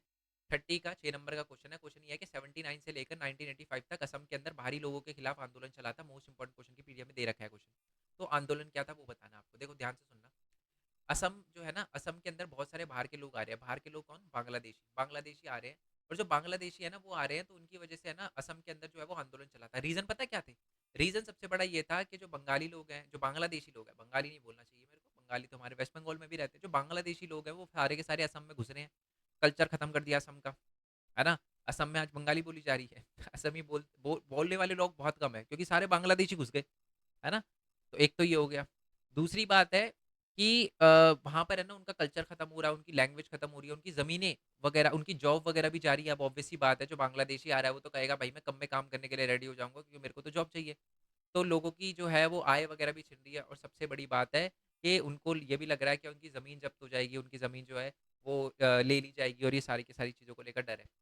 और सबसे बड़ा डर जो था वो असम के लोगों में ये था कि उनको लग रहा था कि जो बांग्लादेशी आए हैं वो यहाँ पर रह रहे हैं, अगर उन्होंने उनको यहाँ की नागरिकता मिल गई ना, तो जो पॉलिटिशियन है वो भी कभी भी बांग्लादेशियों का विरोध नहीं करेंगे। तो इसी डर के कारण क्या किया था, जो असम के लोग थे उन्होंने क्या किया था, आंदोलन चलाया था 79 से लेकर 85 के बीच में। और किसने चलाया था? आसू ने, ऑल असम स्टूडेंट यूनियन ने चलाया था। और उन्होंने 1985 में हमारे जो राजीव गांधी थे, क्योंकि इंदिरा गांधी की डेथ हुई थी 84 में, तो उसके बाद राजीव गांधी पीएम बने थे। तो जब राजीव गांधी पीएम बने थे तो उनसे मिले भी थे अपनी प्रॉब्लम बताने के लिए। ठीक है, क्लियर हो गया? मोस्ट इंपॉर्टेंट क्वेश्चन में क्लियर है, फिर भी मैंने समझा दिया आपको। क्षेत्रीय आकांक्षाएं लोकतांत्रिक राजनीति का एक अविभाज्य अंग है। ठीक है, कथन के सहित बताइए। क्षेत्राकांक्षा वाला चैप्टर है, मोस्ट इंपोर्टेंट क्वेश्चन में दे रखा है। मतलब कोई भी क्वेश्चन इसमें से ऐसा नहीं, मैं बार बार बोल के आपको बोर नहीं करना चाहता, बट सारे क्वेश्चन मोस्ट इंपोर्टेंट क्वेश्चन में है। ठीक है। क्षेत्रीय आकांक्षाएं जो है वो लोकतांत्रिक राजनीति का जो है वो अविभाज्य अंग है। यानी पहले तो सुन लो ये क्या होता है। क्षेत्रीय आकांक्षा का मतलब होता है कि एक एरिया के अंदर, छोटे भारत बहुत बड़ा देश है, उसके अलग अलग लोगों में, अलग अलग क्षेत्र के अंदर लोगों की अलग अलग आकांक्षाएं है। उन आकांक्षाओं को सुनना लोकतांत्रिक राजनीति में बहुत ज्यादा इंपॉर्टेंट है, लोकतंत्र में बहुत ज्यादा इंपॉर्टेंट है कि लोगों की जो क्षेत्र की आकांक्षा है उसको सुनो। ठीक है। तो आपको बताना है, बिल्कुल सही, ये वैसे वैल्यू बेस्ड क्वेश्चन है, वैल्यू बेस्ड की तरफ भी इसको अटेम्प्ट कर सकते हो, बट आपको लिखना है कि हाँ ये बात सही है कि क्षेत्रीय आकांक्षा जो होती है वो लोकतांत्रिक राजनीति का बहुत अहम अहम अहम अविभाज्य अंग होती है, क्योंकि लोकतंत्र का मतलब ही होता है लोगों की सरकार। तो वह सरकार जो लोगों की आकांक्षाएं, क्षेत्र की आकांक्षाएं पूरी करती है, वही जो है हम कह सकते हैं वही सरकार जो है पूर्ण रूप से जो है वो लोकतांत्रिक सरकार होगी। लोकतांत्रिक सरकार का कार्य यही होता है कि लोगों की आकांक्षाओं को पूरा करना, सही से पूरा करना और सही समय पर पूरा करना। ठीक है। तो इसी वजह से हम कह सकते हैं कि क्षेत्रीय आकांक्षाओं को सुनना लोकतांत्रिक सरकार का सबसे ज्यादा अहम भाग होता है, सबसे ज्यादा अहम पॉइंट होता है। और फिर एग्जांपल लिख देना कि असम के अंदर आंदोलन हुआ था, क्षेत्रीय आंदोलन, असम के लोगों ने क्षेत्रीय आंदोलन किया था कि हमारे एरिया के अंदर जो है वो बांग्लादेशी घुस रहे हैं, उनको हटाओ। तो सरकार ने सुना था, है ना, मैंने बताया ना राजीव गांधी ने जो है वो एग्रीमेंट वगैरह किया था। तो इससे हमें पता चलता है। दो एग्जाम्पल और वो लिख देना, कौन से। एक तो वो जो हमारा दूसरा आंदोलन चला था, कहाँ पर चला था, एक क्या कहते हैं उसको, मणिपुर वाला। ठीक है। मणिपुर वाला लिख देना। ओके। और जो बोडो था असम के अंदर, बोडो को जो है वो स्थानीय लोग, जो बोडो को जो है ना वो उनको लग रहा था कि हमको पावर नहीं दी गई, हमको स्वायत्ता नहीं दी गई। तो बोडो बेसिकली असम की एक जाति है। ठीक है। ट्राइब है। तो उनको जो है वो थोड़ी पावर दी गई थी। ठीक है। तो उनको पावर दी गई थी, तो ये क्या है, उन्होंने उनकी डिमांड थी कि हमें हमारे क्षेत्र में जो है वो पावर दो, ये उनकी क्षेत्राकांक्षा थी, उसको पूरा करा सरकार ने। क्लियर हो गया ना, कोई दिक्कत नहीं है ना, आई होप ये बात आपको क्लियर हो गई। बाकी मोस्ट इंपॉर्टेंट क्वेश्चन में लाइन बाय लाइन पूरा आंसर समझा रखा है। आ जाओ जी। 1947 में विभाजन के समय कई भाग जो है वो सांप्रदायिक हिंसा को कम करवाने में महात्मा गांधी का क्या योगदान था। तो आप बताना, 1947 में जब भारत आज़ाद हुआ था, तो भारत के आज़ाद होने के साथ एक पाकिस्तान भी क्रिएट हुआ था, और पाकिस्तान के मन ने मन बहुत ज़्यादा जो है वो वायलेंस हुआ था। जो भी पाकिस्तान से, और इसकी वजह से पाकिस्तान से बहुत सारे लोग जो है वो इंडिया में आ रहे थे, और इंडिया से कुछ लोग जो है वो पाकिस्तान भी जा रहे थे। तो ये भी बहुत ज़्यादा वायलेंस हो रहा था, जहाँ पर मुस्लिम की पॉपुलेशन ज़्यादा, वो हिंदू को मार रहे थे, जहाँ हिंदू की ज़्यादा, वो मुस्लिम को भगा रहे थे कि भाई यहाँ से चले जाओ, है ना। तो वॉयलेंस वगैरह बहुत ज्यादा, मतलब मार भी रहे थे, बहुत ज्यादा वॉयलेंस वगैरह, खून खराबा वगैरह, दंगे वगैरह हो रहे थे। तो इन दंगों को रोकने में, लड़ाई झगड़े को, खून खराबे को रोकने में जवाहरलाल गांधी जी का बहुत बड़ा अहम योगदान माना जाता है। मैं एक बार चेक कर लूँ कि ऑडियो रिकॉर्ड हो रही है नहीं हो रही। चलो हो रही है, क्योंकि कल रात को भी मैं 2 बजे वीडियो बनाने बैठा था और मेरे को 4:30 हो गए थे। ठीक है। क्योंकि 1.5 घंटे मैंने वीडियो बनाई, मेरे को पता चला कि यार ऑडियो रिकॉर्ड नहीं हुई, मेरा इतना मूड खराब हो गया, मैं बता नहीं सकता आपको। तो इस वजह से बीच में मैं अब चेक चेक करता भी रहूंगा। तो 1947 में जो है वो गांधी जी का बहुत बड़ा योगदान था। क्यों? सबसे पहले तो आपको लिखना है कि जब पूरा भारत जो है वो आज़ादी की खुशियां मना रहा था, और जो भी है वो आज़ादी को लेकर कार्यक्रम चलाए जा रहे थे, गांधी जी ने एक भी अटेंड नहीं किया। वो हर उस जगह पर गए थे जहां पर सांप्रदायिक हिंसा हो रही थी, लोगों से मिले, उनकी प्रॉब्लम सुनी। जो प्रार्थना स्थल है वहां पर भी गए, उनकी प्रॉब्लम सुनने की कोशिश करी। जहां पर भी वॉयलेंस होता था वहां पर जाते थे, लोगों को शांत करवाते थे, है ना। और लोगों से अपील करते थे कि शांति बनाए रखो। जो भी लोग पाकिस्तान चले गए थे उनको बोला कि आप वापस आ जाओ, है ना, यहाँ पर सब शांत हो चुका है। तो ये सारी की सारी चीजें जो है वो गांधी जी ने करी थी, इसलिए माना जाता है कि उनका अहम योगदान है। ठीक है। कवर है मोस्ट इंपॉर्टेंट क्वेश्चन में। स्वतंत्रता के तुरंत पश्चात स्वतंत्र भारत के पक्ष में आई किन्हीं तीन महत्वपूर्ण प्रॉब्लम का क्लास 12th सेकेंड बुक का फर्स्ट चैप्टर का जो मोस्ट इंपॉर्टेंट क्वेश्चन की पीडीएफ का फर्स्ट क्वेश्चन है वो यही है। तीन समस्या कौन कौन सी आई थी? पहला, भारत की अखंडता को बनाए रखना, क्योंकि भारत एक बहुत बड़ा देश था, अलग धर्म जाति वगैरह के लोग रहते थे, तो सबको ये लग रहा था कि भारत देश टूट जाएगा, अलग अलग एरिया में बढ़ जाएगा। बट तो पहला मेन तो एक वही था, चुनौती तो यही थी कि भारत को एकजुट रखना। दूसरा क्या था? भारत के अंदर लोकतंत्र को लेकर आना। ठीक है। जैसे पाकिस्तान भी अलग होगा, बट पाकिस्तान अलग होने के बाद क्या था कि पाकिस्तान के अंदर तो आपको पता है कि लोकतांत्रिक सरकार नहीं थी, बट भारत ने लोकतांत्रिक सरकार को अपनाया। यस और नो? तो ये लोकतांत्रिक सरकार को बनाए रखना, ये एक दूसरी चुनौती थी। तीसरा था कि ऐसा विकास करना जिसमें सबका लाभ हो, किसी पर्टिकुलर लोगों का या पर्टिकुलर कैटेगरी के लोगों का लाभ ना हो, सबका लाभ हो, ऐसा विकास करना। ठीक है। चलो जी, ये वाला भी क्लियर हो गया। अब आ जाते हैं 28 के ख पे। साझी परंतु अलग अलग जिम्मेदारी, बहुत ज्यादा इंपॉर्टेंट क्वेश्चन है ये। सारे क्वेश्चन इंपॉर्टेंट है, पीवाई क्यूज तो एक भी नहीं छोड़ना।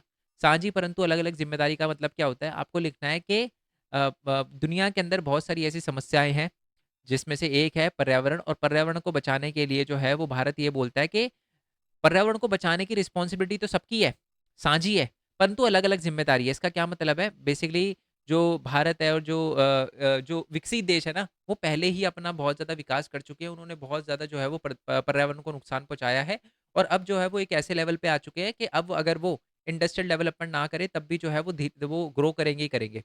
बट जो अभी विकासशील देश है, जो यहाँ अभी अल्प विकसित देश है, उनके लिए बहुत ज़्यादा ज़रूरी है कि वो कोल का, कोयले वगैरह का और ऐसे जो है वो नेचुरल रिसोर्सेज़ का यूज़ वगैरह करें।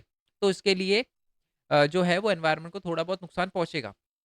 तो भारत जैसे जो विकासशील देश है, वो ये बोलता है कि हम मानते हैं कि हाँ, एनवायरनमेंट को बचाने की रिस्पॉन्सिबिलिटी हमारी भी है, परंतु जितनी ज़िम्मेदारी यूएस की है ना, उतनी नहीं है हमारी ज़िम्मेदारी, क्योंकि यूएस ने ज़्यादा पॉल्यूशन किया एक टाइम पे, हमने नहीं किया।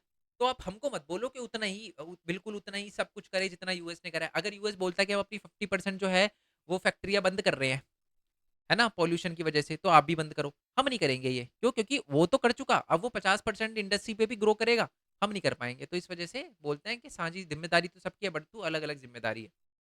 क्लियर हो गई ये बात? आई होप ये वाली बात जो है वो आपको बहुत अच्छे से क्लियर हो गई हो। अब आ जाते हैं जी हमारे नेक्स्ट वाले क्वेश्चन पे।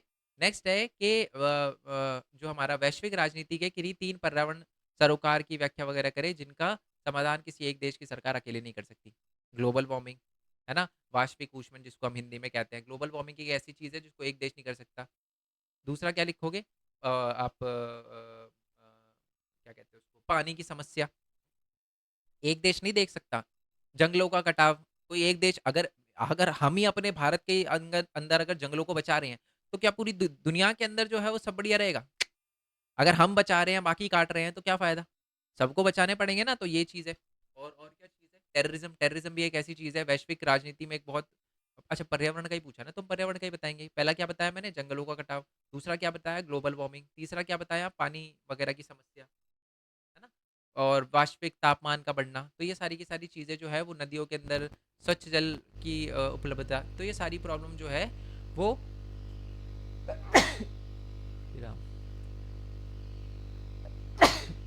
रियली सॉरी, माफ़ी चाहूँगा। ठीक है जी। तो ये सारी की सारी समस्या जो है वो हमें फेस करनी पड़ रही है। ठीक है? और ये कि कोई भी देश, तो सबसे पहले तो आपको इंट्रोडक्शन देना है कि हाँ, विश्व राजनीति के अंदर बहुत सारे ऐसे बहुत सारे ऐसे जो हैं वो चीज़ें हैं जिनका कोई भी एक देश जो है वो समाधान नहीं निकाल सकती। सबको बैठ के निकालना पड़ेगा, समन्वय करना पड़ेगा, साथ अपनाना पड़ेगा, फिर वो चारों पॉइंट लिख देने जो मैंने बताया आपको। नेक्स्ट क्वेश्चन है, सोवियत संघ के विघटन के बाद आए शॉक थेरेपी के किन्हीं 3 प्रभावों का विश्लेषण करें। Most easy question. ये फर्स्ट चैप्टर का क्वेश्चन है और इंपॉर्टेंट सारे दे रखे हैं यार, दोबारा ये लाइन नहीं बोलूंगा मैं, डोंट वरी, मैं बार बार रिपीट कर रहा हूँ कि दे रखा है, दे रखा है। ठीक है, वैसे ये भी दे रखा है, ये लास्ट बार था, अब रिपीट नहीं करूँगा पक्का। चलो 27 के हवाले पे आता है कि सोवियत संघ के विघटन के बाद शॉक थेरेपी में किन्हीं 3 प्रभावों का विश्लेषण करें। पहले, जो भी प्राइवेट इंडस्ट्री थी ना, जो भी प्राइवेट उद्योग थे, उनका निजीकरण कर दिया गया। पहला तो ये परिणाम निकला, और इसकी वजह से क्या हुआ कि जो बड़ी बड़ी फैक्ट्रियाँ थी, बड़ी बड़े उद्योग थे, वो बहुत औने पौने दामों पर जो है वो बिक गए, और इसी को कहते हैं दुनिया की सबसे बड़ी गैराज सेल, इतिहास की सबसे बड़ी गैराज सेल कहा जाता है। माफिया वर्ग एमर्ज हो गया। तो ठीक है, जो जितनी जीडीपी जो है वो बहुत तेजी से गिरने लगी। ओके, और जो लोगों जो जो पढ़े लिखे लोग थे, ठीक है, जो इंटेलिजेंसिया था, वो अपना देश छोड़कर, जो है वो बुद्धिजीवी लोग जो अपना देश छोड़कर, यूएसएसआर छोड़कर किसी और देश में जाने लग गए। ओके, और क्या कहते हैं उसको, खाद्य का संकट भी आ गया था, प्रोडक्शन भी हमारा डिक्रीज हो गया था। तो ये ऐसे बहुत सारे पॉइंट हैं जो शॉक थेरेपी के बाद आए थे। क्लियर है? चलो नेक्स्ट है कि भारत और रूस के संबंध जो है वो इतिहास, आपसी विश्वास और समझौते के हित पे है। तो ये वाला क्वेश्चन भी बता रखा है मैंने कि भारत से आपको ये बता देना है इस क्वेश्चन में, सिंपल। पहले तो ये लिखना है कि भारत और रूस जो है वो दोनों जो है उनके स्टार्टिंग से ही बहुत अटूट संबंध रहे थे, है ना? और भारत और जो रूस है वो दोनों के दोनों चाहते हैं कि एक ऐसा दुनिया बने जहाँ पर मल्टीपोलर वर्ल्ड हो। मल्टीपोलर का मतलब क्या हो कि बहुत सारे ध्रुव हो, यानी एक ही कंट्री के पास सारी पावर ना हो। ओके, और इसकी वजह से हम जो है वो रूस के साथ काम कर रहे हैं, और भारत को इससे क्या फ़ायदा हो रहा है रूस से संबंधों से, और रूस को क्या फ़ायदा हो रहा है ये आपको बताना है। भारत को क्या फ़ायदा हो रहा है, हमें ऑयल मिल जाता है, है ना, हमें वेपन मिल जाते हैं। टेररिज्म से रिलेटेड इन्फॉर्मेशन भी बहुत बार रूस जो है वो, रशिया जो है वो हमें दे देता है अगर उनके पास कुछ होती है। और लास्ट पॉइंट है कि चाइना के साथ जो है वो रिलेशन बैलेंस करने में भी हेल्प करता है। रूस को क्या फ़ायदा हो रहा है, उनके हथियार हम खरीद रहे हैं, ये फ़ायदा हो रहा है उनको। दूसरी बात है स्पेस टेक्नोलॉजी में हम उनकी हेल्प कर रहे हैं, ठीक है। और तीसरी बात है हम भी बहुत सारे अंतर्राष्ट्रीय मुद्दों पर रूस की हेल्प ही कर रहे हैं, है ना। ये आप लिख सकते हो ना, बिल्कुल लिख सकते हो। यूक्रेन में जब वो हुई था, वो हुआ था जब क्या कहते हैं उसको, बैठक हुई थी यूएन के अंदर, हमने वोटिंग करने से मना कर दिया था, हम आ गए थे, हमने कहा भाई रशिया के खिलाफ वोट नहीं करेंगे, वापस आ गए थे हम, ठीक है। चलो, और बाकी ये मैप वाला क्वेश्चन तो हम देख ही चुके। अच्छा ये वाला, ये पिक्चर बेस आ जाते हैं, पिक्चर बेस आ जाते हैं, बढ़िया क्वेश्चन है, देख ध्यान से देखो। क्वेश्चन क्या है, हिंदी में बताता हूँ मैं क्वेश्चन क्या है। ये क्वेश्चन, ये पिक्चर है और ये क्वेश्चन है। रथ यात्रा का प्लेकार्ड थामे हुए नेता की पहचान करें। इजी क्वेश्चन है ये। रथ यात्रा इन्होंने पकड़ा हुआ है, ये कौन है, लाल कृष्ण आडवाणी। अगर आपको नहीं पता तो पॉलिटिक्स में बहुत कम जो है वो अच्छे से नहीं पढ़ी आपने पोल साइंस, ठीक है। लास्ट चैप्टर और बहुत इंपॉर्टेंट है। ये पीएम नहीं बने थे कभी, बट मैं आपको बता दूं ये रथ यात्रा जो है वो अयोध्या के मंदिर के लिए हमारे जो बनी थी ना, तो इन्होंने ही निकाली थी रथ यात्रा। और जो है लाल कृष्ण आडवाणी इनका नाम है। ये पहला क्वेश्चन हो गया। दूसरी बात है लाल कृष्ण आडवाणी कौन सी पार्टी से थे, ये भी कोई क्वेश्चन है क्या, बीजेपी से थे। इजी क्वेश्चन है ये वाला भी।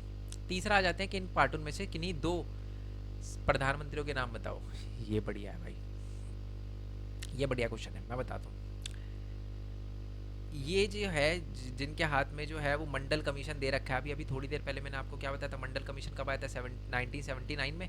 कौन थे पीएम 1979 में, कौन थे पीएम, ये देखो जी 1989 में, सॉरी गलती से मुंह से निकल गया, माफ़ी चाहूँगा, 79 बोल दिया मैंने। 89 में कौन थे पीएम, वीपी सिंह। मंडल कमीशन यही लेकर आए थे ना, मतलब तो मंडल कमीशन यानी वीपी सिंह, और यही हमारे प्रधानमंत्री थे, ठीक है सर। दूसरा, ये भी हमारे पीएम है। अब ये पीएम कौन है, इन्होंने क्या बोला, वीपी हटाओ, तो वीपी को हटाया था, यानी इनको हटाया होगा, तो यानी वीपी के बाद जो पीएम बने होंगे वही होंगे ये। और ये कौन है, चंद्रशेखर। ये देखो चंद्रशेखर, है ना। आई होप ये बहुत अच्छे से बात आपको समझ आ रही हो। मेरे कहने का मतलब है अगर आपने ये कर लिया तो आपके 4-5 एमसीक्यू और बड़े क्वेश्चन जो है पिक्चर बेस वो भी टकाटक हो जाएंगे अच्छे से, ठीक है। चलो अब आ जाते हैं और ऊपर वाले क्वेश्चन पे। 4-4 नंबर वाले क्वेश्चन देख लेते हैं कि 4-4 नंबर वाले, अच्छा ये बॉक्स वाले, ये वाले भी करा दूं क्या, चलो ये वाले भी देख लेते हैं। पैसेज बेस वाला क्वेश्चन, किसमें से आपको बताना है कि वैश्वीकरण का कौन सा आयाम नहीं है। राजनीतिक आयाम भी है, सांस्कृतिक भी है, आर्थिक भी है, नैतिक नहीं है। और इनमें से कौन सा जो है वो वैश्वीकरण के बारे में बात सही नहीं लिखी हुई। क्या वैश्वीकरण जो है वो प्रौद्योगिकी तरक्की के विचारों से जो है वो चीज़ों का, पूंजी का और लोगों का प्रवाह एक जगह से दूसरी जगह जा रहा है, बिल्कुल सही बात है। टेक्नोलॉजी इंक्रीज हुई है, इसकी वजह से तो पैसे एक कंट्री से दूसरी कंट्री में, वस्तु एक कंट्री से दूसरी कंट्री में, प्रवाह लोगों का, यानी एक कंट्री से दूसरी कंट्री में लोग भी जो है वो जा पा रहे हैं, ये बात तो सही लिखी है, हमें गलत बतानी है। नेक्स्ट पॉइंट है कि वैश्वीकरण से विभिन्न देशों की सांस्कृतिक संस्कृतियों को भी प्रभाव पड़ा, बिल्कुल सही बात है। आज जो हम जीन्स की पैंट पहनते हैं, वो इंडिया के अंदर शुरू से थोड़ा ना थी जीन्स की पैंट, हमारे राजा महाराजा या पहले के जो लोग थे वो जीन्स की पैंट थोड़ा ना पहनते थे, तो संस्कृति वगैरह अफेक्ट हुई है, तो ये भी सही बात लिखी है, गलत बतानी है। नेक्स्ट है डी, पढ़ो पहले, कि जब बड़ी आर्थिक घटनाएं होती है तो उसका प्रभाव जो है वैश्विक स्तर पर महसूस किया जाता है, बिल्कुल सही बात है। एक देश के अंदर कोई चीज़ होती है तो पूरी दुनिया पे उसका इफेक्ट पड़ता है। चाइना में कोविड शुरू हुआ था, पूरी दुनिया में हमें इफेक्ट दिखा, तो ये भी बात सही लिखी हुई है। गलत कौन सी लिखी हुई है, गलत लिखी हुई है सी। क्यों, क्या सी में क्या लिखा हुआ है, सी में लिखा हुआ है कि जी यह संपूर्ण विश्व को समान रूप से प्रभावित करता है, यह संपूर्ण विश्व को समान रूप से प्रभावित करता है, ये बात गलत है। क्या वैश्वीकरण का, ग्लोबलाइजेशन का इम्पैक्ट हर देश पे सेम होता है, अलग अलग होता है। वैश्वीकरण से हमको है ना अभी तक फायदा हुआ है मैक्सिमम, क्या हर कंट्री को फायदा ही हुआ है, नुकसान भी हुआ है बहुत सारी कंट्री को, तो अनइवन होता है, फायदा नुकसान जो होता है वो बराबर नहीं होता हर देशों के खिलाफ के लिए, तो इसका आंसर जो होगा सी हो जाएगा। नेक्स्ट वाले क्वेश्चन पे आता है, एक अवधारणा के रूप में वैश्वीकरण निम्नलिखित में से किससे संबंधित नहीं है। विचार का प्रवाह होता है, पूंजी का प्रवाह होता है, लोगों का प्रवाह होता है, नदियों का प्रवाह गलत है। नेक्स्ट वाले क्वेश्चन है कि वैश्वीकरण का प्रभाव प्राय कैसा होता है, समान होता है, असमान होता है, भेदभावपूर्ण होता है या क्षेत्रीय होता है। अभी अभी हमने पढ़ा कि वैश्वीकरण का जो प्रभाव होता है हर देश पर इक्वल नहीं होता, एक समान नहीं होता, भेदभावपूर्ण नहीं होता, क्षेत्रीय नहीं होता, असमान होता है, बराबर नहीं होता, असमान होता है, ठीक है। चलो जी अब आ जाते हैं हमारे 4-4 नंबर वाले क्वेश्चन पे, फिर 2-2 नंबर वाले पे आएंगे। ये वाला क्वेश्चन अब बताने की जरूरत तो है नहीं ना। भारत की विदेश नीति में जवाहरलाल नेहरू की भूमिका बताओ, वही लिख देना ऊपर वाले वो जो 3 पॉइंट है एमसीक्यू के, वो टिका देने आपको। ठीक है। अच्छा एक और बात यार, 7 बजे लाइव आऊँगा मैं इस वाले चैनल पे। ठीक है, इसको सब्सक्राइब वगैरह कर लेना, यहाँ पर लाइव आऊँगा और सारे के सारे एमसीक्यू वगैरह करवाऊँगा मैं। ठीक है, चैप्टर वाइज, चैप्टर नंबर 1 से शुरू करेंगे। ठीक है, चलो बाकी कोई डाउट होगा तो वो तो मैं बताऊंगा, और मैप वाले क्वेश्चन भी बताऊंगा। नेक्स्ट वाले क्वेश्चन पे आ जाते हैं। लोकतंत्र में राजनीति की महत्वपूर्ण भूमिका को ध्यान में रखते हुए हमारे राजनेताओं ने स्वतंत्र भारत के लिए किस मार्ग को अपनाया था। ठीक है, किन्हीं 2 बिंदु को स्पष्ट करें। 2 बिंदु तो स्पष्ट कर दूंगा कि कौन सी 2 चीज़ें जो है वो हमने भारत के आज़ाद होने के बाद हमारे नेताओं ने अपनाया था, बट पहले आपको लिखना है कि हाँ, लोकतंत्र में राजनीति की महत्वपूर्ण भूमिका होती है, क्योंकि लोकतंत्र में जो राजनीतिक दल होती है वही जो है वो निर्णय लेती है, और देश के लोकतंत्र की हालत आगे कैसे रहेगी उसका निर्णय लेने में कहीं ना कहीं राजनेताओं की बहुत अहम भूमिका होती है। और भारत की आज़ादी के बाद हमारे जो नेता थे, स्वतंत्र भारत के जो नेता थे, उन्होंने क्या क्या मार्ग अपनाया, क्या क्या रास्ते अपनाए उन्होंने। सबसे पहले तो उन्होंने लोकतंत्र का रास्ता अपनाया। दूसरा उन्होंने कौन सा रास्ता अपनाया था? सेकुलरिज्म का। हिंदी में बोले तो धर्मनिरपेक्षता का, कि सब धर्मों को इक्वल रखना है। पाकिस्तान में ऐसा नहीं हुआ, बांग्लादेश में ऐसा नहीं हुआ, हमने रखा कि सबको इक्वल वगैरह मानेंगे। ठीक है, और तीसरा क्या है? समाजवाद। समाजवाद यानी समाज के लोगों का जो है वो उद्धार वगैरह करेंगे, मतलब किसी अमीर लोगों के लिए नहीं, गरीब लोगों के लिए, सबके लिए काम करेंगे। ठीक है, तो इन 3 चीज़ों पे चले। 2 पूछे थे मैंने, 3 बता दिया आपको। क्लियर है? नेक्स्ट वाले क्वेश्चन पे आ जाते हैं। नेक्स्ट वाला क्वेश्चन है आपका कि एशिया और अफ्रीका के जो नए नए देश थे उनके सामने क्या क्या सुरक्षा से रिलेटेड चुनौती आ रही थी। सबसे पहले तो उनके सामने चुनौती थी कि अपनी अखंडता को बनाए रखना, कि बाहर से कोई हमला ना कर दे, तो उनसे बचाव करना पहली चुनौती थी। देश के अंदर जो है वो हिंसा ना हो जाए, दूसरी प्रॉब्लम थी। देश के टुकड़े ना हो जाए। जब कोई देश आज़ाद होता है ना तो बड़ा फ्रजाइल होता है, तो देश के टुकड़े ना हो जाए, तो उससे उसको जो है देश को अखंड रखना, देश के टुकड़े ना होने देना, इसको बनाए रखना, ये भी एक चुनौती थी। और लास्ट सबसे इंपॉर्टेंट चुनौती है कि दोबारा से जो नए स्वतंत्र देश है ना वो दोबारा किसी का गुलाम ना बन जाए, तो अपनी स्वतंत्रता को बनाए रखना, ये भी सबसे बड़ी चुनौती थी। तो ये 4 चुनौतियाँ हमारी। ओके, नेक्स्ट है कि मानवता की सुरक्षा का प्राथमिक लक्ष्य क्या है। तो आपको बताना है मानव की सुरक्षा का प्राथमिक लक्ष्य है मानव का संरक्षण करना, सुरक्षा प्रदान करना मानव को। ठीक है, प्रोटेक्शन देना मानव को। हिंदी में प्रोटेक्शन को क्या? सुरक्षा देना। ठीक है, यही जो है वो मानवता की सुरक्षा का प्राथमिक लक्ष्य है, कि मानव को यानी लोगों को जो है वो सुरक्षा प्रदान करना, और किसी भी तरीके के जो थ्रेट होते हैं, जो किसी भी तरीके के जो थ्रेट को क्या कहते हैं हिंदी में, क्या कहते हैं थ्रेट को, जो खतरे होते हैं। वेरी गुड, याद आ गया, अच्छी बात है, जल्दी याद आ गया मेरे को, कि किसी भी तरीके के खतरों से जो है वो छुटकारा दिलाना। ठीक है, अब है ना बेसिकली मानवता की सुरक्षा के 2 आयाम होते हैं। ठीक है, एक तो होते हैं हमारा जी संकीर्ण, और दूसरा होता है जी व्यापक। बड़ा सिंपल है, बहुत सिंपल है।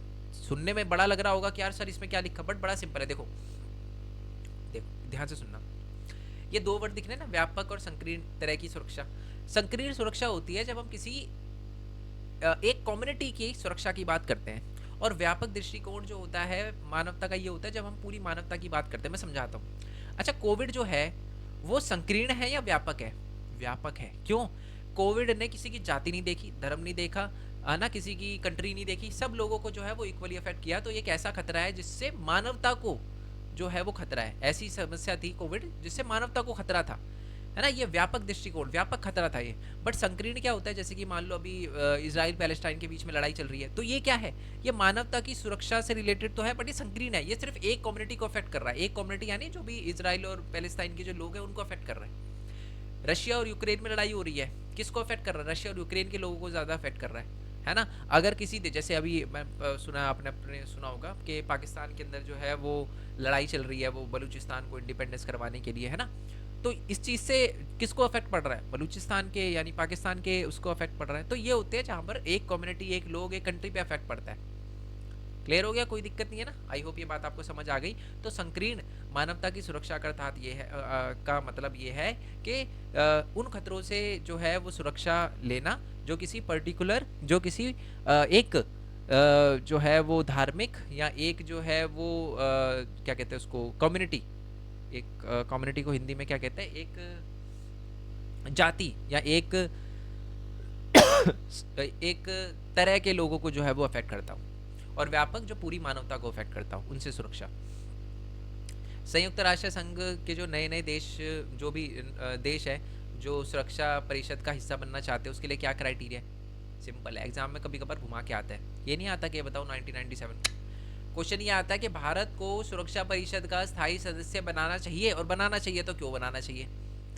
आपको क्या लिखना है? बिल्कुल, भारत को जो है वो स्थायी सदस्य संयुक्त राष्ट्र संघ की सुरक्षा परिषद का स्थायी सदस्य बनाना चाहिए, क्योंकि भारत उन सभी क्राइटेरिया को पूरा करता है, उस सभी मापदंडों को पूरा करता है जो 1997 में एक सुरक्षा परिषद का स्थायी सदस्य बनने के लिए जो क्राइटेरिया था उसको पूरा करता है। अच्छा, वो क्राइटेरिया क्या था? बड़ा देश होना चाहिए, अब ज़्यादा पॉपुलेशन होनी चाहिए, है ना, आर्थिक रूप से ज़्यादा ताकतवर होना चाहिए, सांस्कृतिक रूप से अलग अलग संस्कृति के लोग होने चाहिए, है ना। दूसरा है कि वो ह्यूमन राइट्स की, यानी जो मानवता, क्या कहते हैं हिंदी में ह्यूमन राइट्स को क्या कहते हैं? मानव जो है वो ह्यूमन राइट्स इन हिंदी चेक कर लेते हैं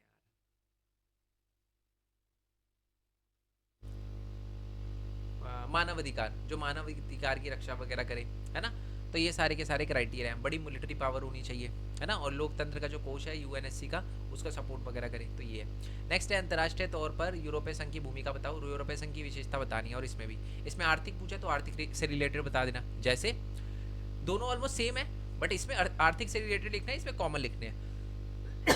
जैसे पहले मैं आर्थिक से रिलेटेड ही बता देता हूँ ऊपर वाले क्वेश्चन से, कि यूरोपीय संघ जो है वो उसका जो व्यापार है वो अमेरिका से 3 गुना ज़्यादा है, उसकी जो करेंसी है यूरो वो डॉलर से जो है वो दुगनी है, जो इनका जो जीडीपी है वो भी अमेरिका से बहुत ज़्यादा है। तो ये क्या है? ये सारे के सारे इसकी जो है वो आर्थिक महत्वता को बताते हैं। और बाकी जो बचे हुए पॉइंट है कि अपना खुद का फ्लैग है, इनकी खुद की करेंसी है, इनका खुद का नेशनल एंथम है ना, ये सारी की सारी चीज़ें जो है, इनके पास 550 से ज़्यादा जो है वो न्यूक्लियर वेपन है। ओके, इसके अंदर एक कंट्री ऐसी है जिसका नाम है फ्रांस, जो सुरक्षा परिषद की स्थायी सदस्य वगैरह भी है। तो ये सारे पॉइंट लिख देने। मोस्ट इंपॉर्टेंट क्वेश्चन में दे रखा है, टेंशन लेने की जरूरत नहीं है, ठीक है। चलो, तो मैं मेरा बताने का मोटिव भी है कि मोस्ट इंपॉर्टेंट क्वेश्चन भी मैं क्लियर करवाऊंगा ये चीज़ें।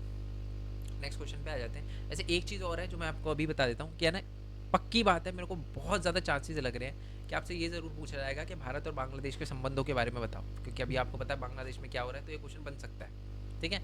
नेक्स्ट क्वेश्चन पे आते हैं, अब 2-2 नंबर वाले क्वेश्चन पे। क्वेश्चन नंबर 18 पे आते हैं कि 2014 से पहले हमारी राजनीति और 2014 के बाद की राजनीति में क्या अंतर है? सीधा ये क्वेश्चन पूछा गया है। 89 से लेकर 2025 2014 से लेकर अब तक।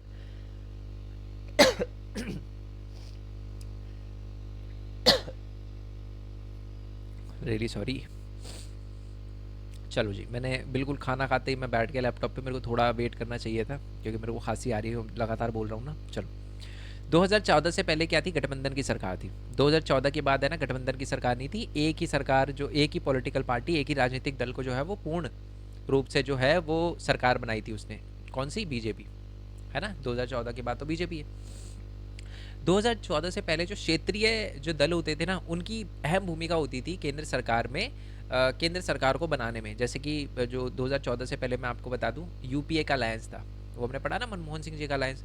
तो मनमोहन सिंह जी के अलायंस के अंदर बहुत सारी क्षेत्रीय दल भी थे। मनमोहन सिंह जी के पास ऑलमोस्ट 150 सीटें थी, हमको चाहिए थी, उनको चाहिए थी 272 सीटें चाहिए थी। तो बाकी जो है वो क्षेत्रीय दल को ही मिलाया था। तो क्षेत्रीय दल के अंदर जो है वो क्षेत्रीय दल में बहुत ही ज़्यादा जो है उनकी क्षेत्रीय दल की बहुत ज़्यादा भूमिका थी केंद्र के अंदर सरकार बनाने में। पर 2014 के बाद जो है वो क्षेत्रीय जो दल होते थे उनकी जो आप कह सकते हो जो क्या कहते हैं उसकी जो डिमांड थी, ठीक है, मतलब क्षेत्रीय दल की जो कोई ज़रूरत नहीं थी सरकार वगैरह बनाने के लिए। तो ये दो डिफरेंस है। 2 नंबर का पूछा, वैसे एक ही लिखते ना 2 नंबर में तब भी चल जाता, बट फिर भी ठीक है। नेक्स्ट वाले आ जाओ। दल बदल का क्या मतलब है? जब कोई एक पर्सन किसी पर्टिकुलर दल का उपयोग करके किसी भी पर्टिकुलर दल के सिंबल का उपयोग करके जीते और बाद में फिर जो है वो अपनी पार्टी चेंज कर ले, इसको दल बदल कहते हैं। जैसे मान लो मैं खड़ा हुआ था बीजेपी से, बीजेपी का सिंबल यूज़ करके जीत तो गया, बट फिर मैं चला गया कांग्रेस में या आम आदमी पार्टी या किसी भी पार्टी में चला गया, ठीक है। तो ये क्या है? ये दिखाता है हमारा दल बदल को। नेक्स्ट वाले क्वेश्चन पे आते हैं कि द्वितीय पंचवर्षीय योजना जो है उसका मुख्य जो है योजनाकार कौन था? सबसे पहले तो याद रखना है कि जो और इसके बारे में बताना है आपको। तो मैं आपको बता दूं, पहले तो फर्स्ट वाला भी बता देता हूँ, फर्स्ट से रिलेटेड भी आता है। फर्स्ट 5 ईयर प्लान जो है वो कब आया था? वो वन से लेकर 56 में आया था। और इसके जो पंचवर्षीय योजना की फर्स्ट पंचवर्षीय योजना के जो योजनाकार थे उसका नाम था के एन राज, और इसमें एग्रीकल्चर पे फोकस करा गया था। सेकंड जो है वो आया था 1956 से लेकर 61 तक, और इसके अंदर जो हमारा क्या किया गया था कि हमारे जो योजनाकार थे उनका नाम था पीसी महालनोबिस। और तीसरा पॉइंट है कि इसमें हैवी इंडस्ट्री पे यानी उद्योगीकरण पे यानी उद्योगों पर ज़्यादा फोकस करा गया था। होगा ना 3 पॉइंट, तो यहाँ आपको लिखना है औद्योगिक विकास पे ज़्यादा बल दिया गया था। नेक्स्ट है संयुक्त राष्ट्र संघ की जो भी हमारी अंतर्राष्ट्रीय संगठन है उनके 2 लाभ बताइए। संयुक्त राष्ट्र संघ का पहला काम क्या है कि समन्वय वगैरह बनाना देश के अंदर, जो भी हमारे यूएन वगैरह है, ठीक है। संयुक्त राष्ट्र संघ का सबसे बड़ा काम तो यही है कि जो भी संयुक्त राष्ट्र संघ के देश है उनके बीचों में समन्वय बनाना और अंतर्राष्ट्रीय शांति वगैरह को बढ़ावा देना, ये 2 मेन काम है उनके, ठीक है। ये दे रखा है इंपॉर्टेंट क्वेश्चन में। नेक्स्ट वाले क्वेश्चन पे आ जाते हैं। चलो यहीं से देख लेते हैं वो ऊपर। चलो यार मैं दिखा देता हूँ, बच्चे बोलेंगे फिर सर आपने इंग्लिश में क्यों बता दिया। चलो, बांग्लादेश के संविधान की किसी 2 विशेषता को बताइए। क्या लिखोगे? एक तो लोकतंत्र लिख देना, ठीक है जी। दूसरा जो है वो धर्मनिरपेक्ष लिख देना। अभी के लिए तो लिख ही देना, बाद में क्या पता अलग बन जाए वो और बोले कि जी हम धर्मनिरपेक्ष नहीं है ना, निरपेक्ष। और तीसरा लिख देना कि जी समाजवाद पे चलता है ना, समाज कल्याण पर जो है वो काम करता है। 2 पूछे थे, 3 बता दिए, ठीक है। और पाकिस्तान के स्थायी लोकतंत्र की स्थापना में असफलता, मोस्ट इंपॉर्टेंट क्वेश्चन में गिवन है ये भी। बस गिवन तो सारे ही हैं बट फिर वही बात है, रिपीट कर दी मैंने ये लाइन दोबारा से। तो पाकिस्तान की स्थायी लोकतंत्र की स्थापना में असफलता के लिए 2 उत्तरदायी कारण क्या है। पहले, वहाँ के जो पहली बात तो आपको ये बताना है कि लोकतंत्र जो है उसका जो सपोर्ट है पाकिस्तान के अंदर बहुत कम है। जो आम व्यक्ति है वो भी लोकतंत्र को सपोर्ट नहीं करता, क्योंकि उसको लगता है कि अगर लोकतंत्र रहेगा और हमारी इंडिया के साथ लड़ाई हो गई तो हम हार जाएंगे, अच्छे से जवाब नहीं दे पाएंगे, अच्छे से लड़ाई नहीं कर पाएंगे। तो इसके लिए वहाँ के लोग जो है वो ज़्यादातर सपोर्ट नहीं करते लोकतंत्र को, पहला रीज़न। दूसरी बात है कि वहाँ पर जो है वो मिलिट्री का है ना, सेना का जो वहाँ पर जो भी लोग हैं जो वहाँ पर रहते हैं, जो जिनके पास ज़्यादा ज़मीनें हैं उनका बहुत ज़्यादा वर्चस्व है, तो वो भी नहीं चाहते कि लोकतंत्र रहे। और तीसरा जो अंतर्राष्ट्रीय लोग हैं ना, अंतर्राष्ट्रीय यानी जो बहुत सारे जो विकसित देश है वो भी नहीं चाहते कि पाकिस्तान में जो है वो लोकतंत्र रहे। पता है क्यों? क्योंकि उनको लगता है लोकतंत्र रहेगा ना तो टेररिज्म बढ़ेगा। वैसे कम नहीं है टेररिज्म पहले ही पाकिस्तान में, बट और बढ़ेगा, उनको ऐसा लगता है ना। क्योंकि देखो डेमोक्रेसी में क्या होता है कि अगर कोई टेररिस्ट को पकड़ा जाता है ना, अब भारत में देख लो, बिरयानी खिला देते हैं हम तो टेररिस्ट को, जो भी है ना। मतलब टेररिस्ट को भी हम, अब बहुत सारे पॉलिटिशियन की फोटो मिल जाती है टेररिस्ट के साथ में, पता है कि मारा इसने, बट फिर भी जो भी है। मैं ये क्या बता रहा हूँ मैं आपको, मैं ये बता रहा हूँ कि डेमोक्रेसी के अंदर, सिर्फ किसी भी डेमोक्रेसी के अंदर देखो बहुत धीरे प्रोसेस चलती है। टेररिज्म को पकड़ा, टेररिस्ट को पकड़ा, फिर उस अगर वो बोल दे कि नहीं मैं तो अच्छा बनना चाहता हूँ, तो फिर चाहे इंटेंशन खराब ही हो उसकी, चाहे 2 दिन बाद दोबारा से बंदूक लेके खड़ा हो जाए कि भाई मैं तो मारूंगा, बट फिर भी यहाँ पर प्रोसेस फॉलो करी जाती है कि भाई उसको फिर अच्छे से रखो, उसको सुविधा दो, उसको सरकारी जॉब दो, ये दो वो दो, फिर दोबारा गन उठा लेगा वो। बट सैन्य शासन में क्या होता है, सीधा जो है वो आर पार कर दी जाती है गोली कि भाई आपने मारा है लोगों को, टेररिस्ट हो आप, आज भी हो, और आपने लोगों को मारा है, तो है ना। इस वजह से जो पाकिस्तान है उसको आसपास के जो खासकर विकसित देश जो है ना वो सपोर्ट नहीं करते डेमोक्रेसी रहे वहाँ पर, उनको लगता है कि टेररिज्म ज़्यादा बढ़ेगा। ठीक है जी, आई होप ये सारे के सारे क्वेश्चन आपको क्लियर हो गए हो। पीडीएफ जो है मैं इसकी दे दूंगा, और जैसे मैंने बताया कि मेरे को बता देना एक बार कमेंट बॉक्स में कि आपको क्या लगता है कि मेरे को पूरे आंसर के साथ वीडियो बनानी चाहिए या ये एक्सप्लेनेशन आपके लिए जो है वो बहुत है। ठीक है, आई होप ये बात आपको क्लियर हो गई हो। बाकी वैसे जैसे मैंने बताया मोस्ट इंपॉर्टेंट क्वेश्चन में सारे क्वेश्चन दे रखे हैं, तो ऐसे कुछ ऐसा जो आपको दिक्कत लेने की जरूरत नहीं है। मिलते हैं जी नेक्स्ट वीडियो में, तब तक के लिए थैंक यू सो मच, जय हिंद। और मोस्ट इंपॉर्टेंट क्वेश्चन की वीडियो का लिंक नीचे डिस्क्रिप्शन में दे रखा है, उनको छोड़ने की गलती नहीं करनी। तो मिलते हैं जी नेक्स्ट वीडियो में, तब तक के लिए थैंक यू सो मच, जय हिंद, जय भारत, वंदे मातरम, thanks for your support, bye bye.